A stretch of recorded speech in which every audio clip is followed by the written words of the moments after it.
Hello everyone, welcome back to THMOTO. For those of you who watched the last video, I told you that I might take you through basically kind of like a backroads tour of Summerlin, and that is what I'm going to do. Well, actually, no, I didn't say that. I said I was going to take you through Summerlin. Through, like, it's kind of like Broadway of Summerlin, actually, town center. But I could take you through the back way instead. I think, actually, a lot more sights that way and a lot less traffic. We can have a little bit more fun without worrying about lights and people and horns. I don't know if you could hear that or not, but some guy was going in on the horn, or gal, I guess. I've always wondered why. Probably because people who drive are jerks, and most people who are jerks are guys, I guess. I don't know. I don't know where that came from, just assuming that everyone driving a car is a guy, a man, whatever you want to say. But I can tell you, statistically, it's probably about 50-50. Anyways, yeah, no freeway this time. Gonna go through nice and docile backroads Summerlin. So, picked up my prescription, got a couple things, and I'm definitely not tacking this on to, this is a separate video, as I'm sure you can tell since you're watching a separate video. My third one of the day. This is definitely not going to be the case every single day, where I make 3 separate videos that I then upload. In fact, I don't even know if I'm going to upload all 3 today, but I at least have 3 videos. But it's just, I want to try to get in the habit, but not do it so much that it gets bothersome to me to have to do. Like I said, I don't want it to feel like a chore, and I don't want you all to feel like you have to watch them all either. But yeah, the last one was just a little bit long already, considering where I rode from to where I ended up. Don't want to tack this on to the end of that, but alright, so this is the back way out of Target to Hualapai. I used to live on Hualapai. I still have quite a few friends who do. Fun fact about Hualapai, Hualapai is a freeway as well. Not actually. It is a 3 lanes in each direction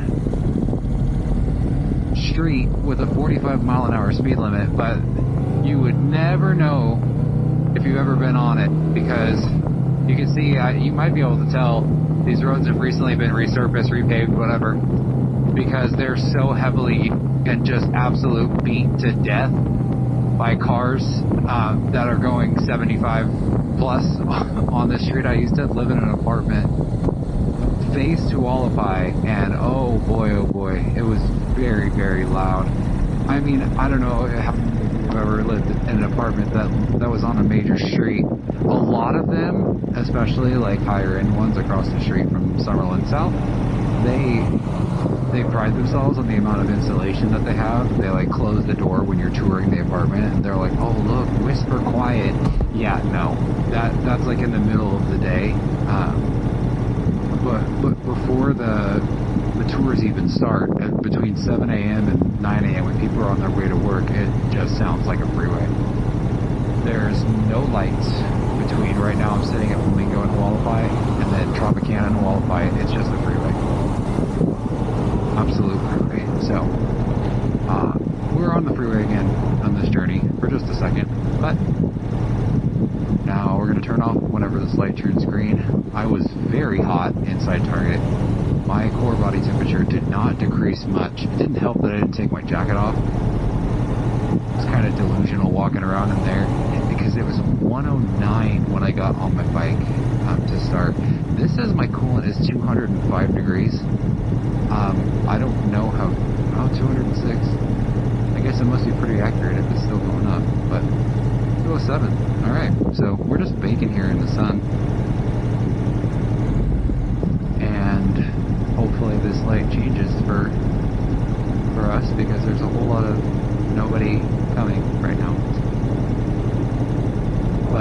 stayed in Target a little bit longer than I was planning on it to just try to cool down a little bit. Had a nice, refreshing Gatorade Zero. Hashtag ad. Just kidding. Not sponsored. Not advertising. Just, you know, enjoy the beverage. I had the blue flavor. Don't know what it is.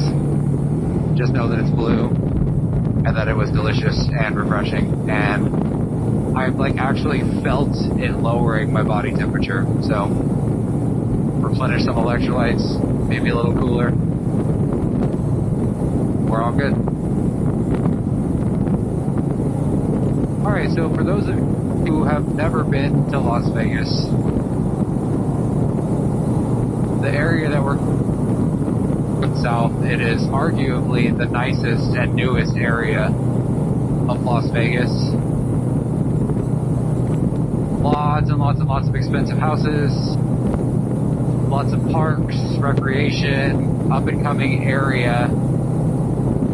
I think Summerlin has, someone can fact check this, maybe I can fact check myself later, but Summerlin has, like, if not the highest, one of the highest parks per square mile in the country of any master plan community. They definitely want to make sure that people have recreation, but people still, because they want to cram houses together and not give people yards and stuff, so they have to put parks and recreation to get people that want to live there, give people places to walk their dog, or more accurately, in Vegas, let their dog off the leash and not supervise them at all. And they get mad at people who tell them to put their animal on a leash. But then also, Summerlin actually has community pools, has a lot of schools, really, really nice. This place right here, Trilogy, is new. I did not see, it's been being built for a while. It's not how people talk, but it's fine. But it looks like they're finally up and running. I did not know it was a senior community, so 55 and up resort living. It's very, very nice. But this is a very, very busy area. So the 215 is just to my right, is where we came from on our journey to Target. And there's a lot of traffic that gets on and off the 215 right there. So this intersection, as Summerlin South gets built up even more, I mean, I don't know how much you can see it, but the whole area to my right is completely undeveloped. So as more stuff pops up, I'm sure that intersection will just continue to get more and more populated. This is one of my favorite parts of Summerlin, or one of my favorite things about Summerlin, is the fact that there's lots of twisty turnies. I think nice areas have lots of curved streets. They make uniquely shaped properties and areas, and it's just a nice break from the grid. But the few nice places, the few really, really nice places, by that I mean expensive master plan communities in Vegas, that all have very curvy streets. Anthem and Henderson and Summerlin over here, and then Mountain's Edge a little bit. Not as many curvy streets through Mountain's Edge, but still very nice area.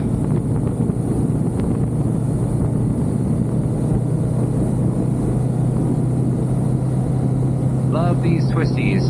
One thing about living in Vegas Valley, you don't get too many twisties in the city. You have to leave the city to get the twisties. So I'll take y'all up to Red Rock, and I'll take y'all up to Mount Charleston soon.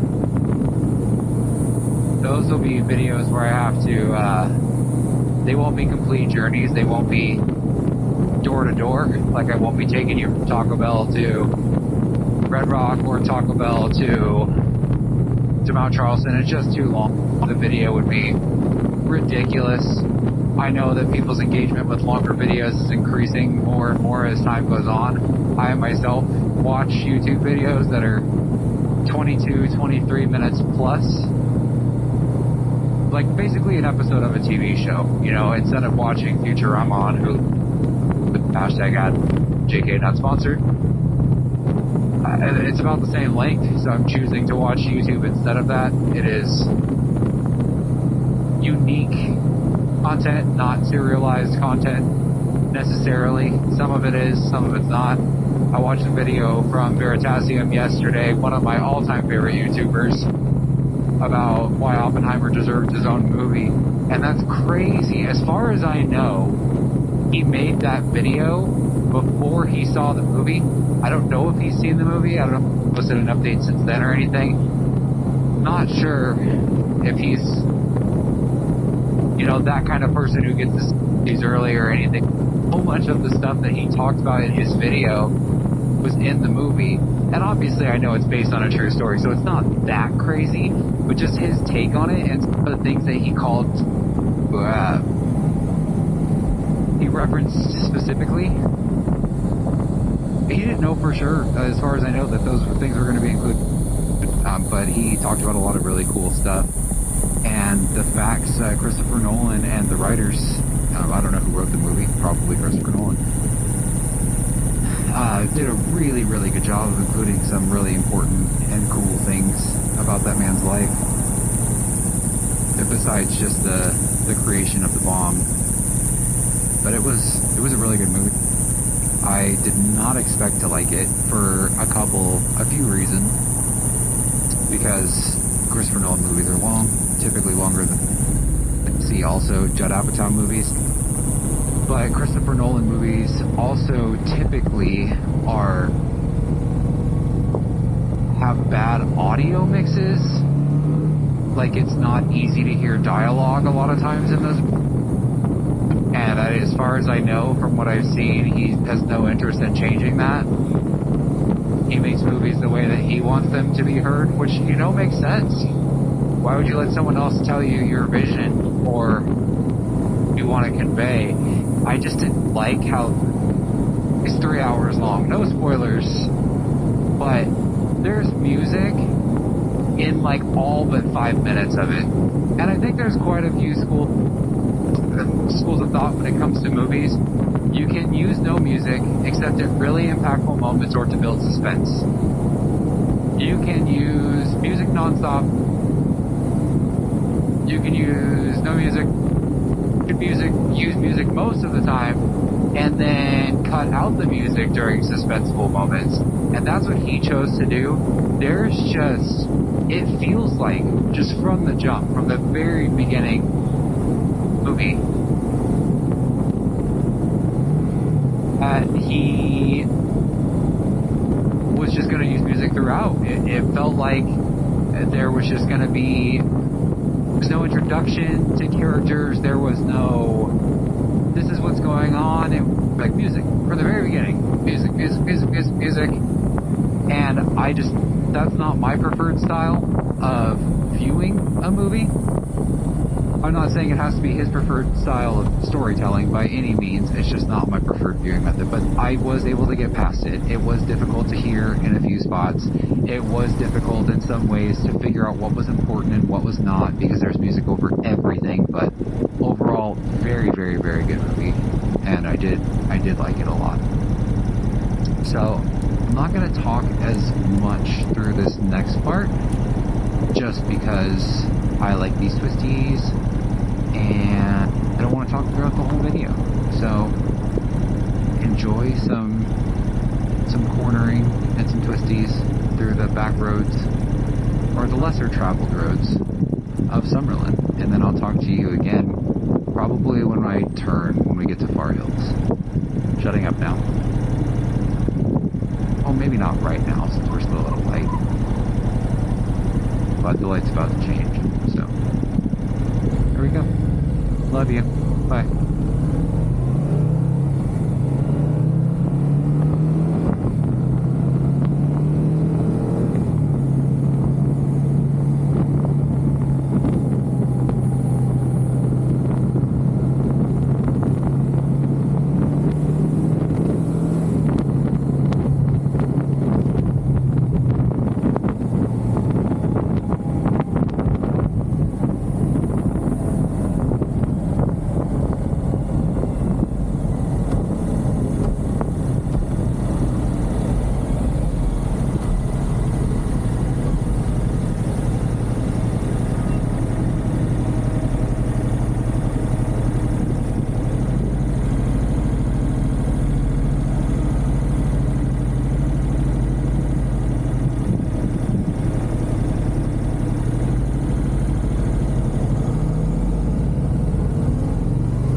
use the wrong word. They're more twisty than just like regular straight flat streets where you have in most areas, most major metropolitan areas. But kind of cool, little two-way roads, curves throughout, and just a little bit more fun. An annoying everyday drive. Still have a few more. My favorite part of these roads though is the trees. Trees lining and nice trees. I want to start a petition in Las Vegas to get rid of all the palm trees. I absolutely hate them. They serve no purpose. They do. They break up lines of sight, but that's about it. I mean, and they do tree stuff, I guess. They give oxygen, they take in CO2, give out oxygen, but they don't provide shade. They don't look nice, subject to opinion, obviously, but they're just everywhere. Like, but if you look here, you can't see them anywhere except in people's backyards, which that's a choice, I guess, that they want them. I just don't think they should be lining city streets. Like, look at these trees coming up here. They provide shade. They are beautiful, like, to look at. They provide, I don't know, I get the biggest thing, like, trees don't provide any shade. You happen to be another palm tree or a stick figure, they don't really provide shade to you, and they're just everywhere. They're just overused. They don't belong here in Vegas, that's for sure. They are not indigenous to this area. They were imported along with bark scorpion. They would not have bark scorpions in Las Vegas if it were not for. So that's unfortunate, but a fact of life. There's worse things than palm trees, don't get me wrong. I don't think it's problemo numero uno para citizens of the meadows, but I don't think it's not a problem either. I think that there's a lot better trees that could be here.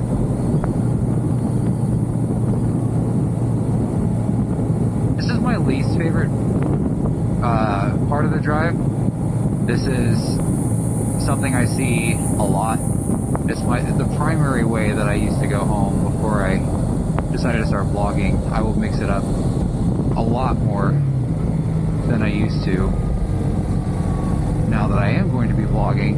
But there's just so many stop signs. So many stop signs on the way to Taco Bell, which is where we're going. Will I eat there? Not today. The wife has something planned for dinner. Actually, she doesn't. That's right. We'll go to Taco Bell. Not now, though. Not hungry. At the moment. What to talk about? Palm tree, palm tree, palm tree, palm tree. Palm tree, palm tree. Again, in people's backyards, palm tree, palm tree. They're just everywhere.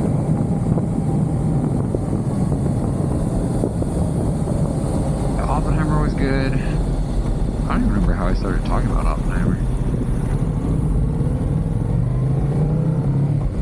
Rewind the video and see, I guess.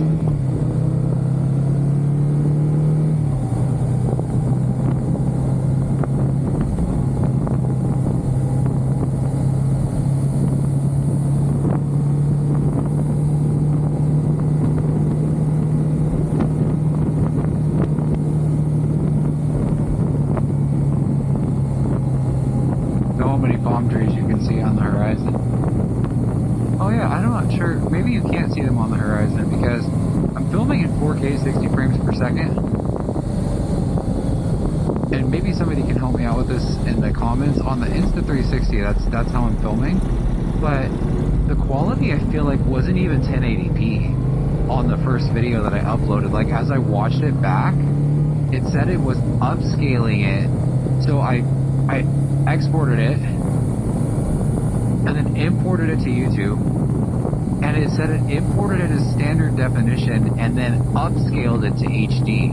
So it did not look a stretch of the imagination what I thought it would look like I'm not sure if this is all kind of new to me. I said I got the Insta360 because everyone said that it was a breeze to edit with. It was not a breeze for me to edit with. To be fair, I don't know as much about computers and like third-party software as I would like to. I know as much about technology as my job has taught me. I'm not that old. Again, I'm middle-aged. I grew up with technology. It started being everywhere in my life when I was like 13 years old or so. But I'm just not as good with technology as I would like to be. I know most of what I know thanks to my job, the things that they had to teach me in order to be able to do my job, which is very technical. But I wasn't hired because of my technical abilities by any means.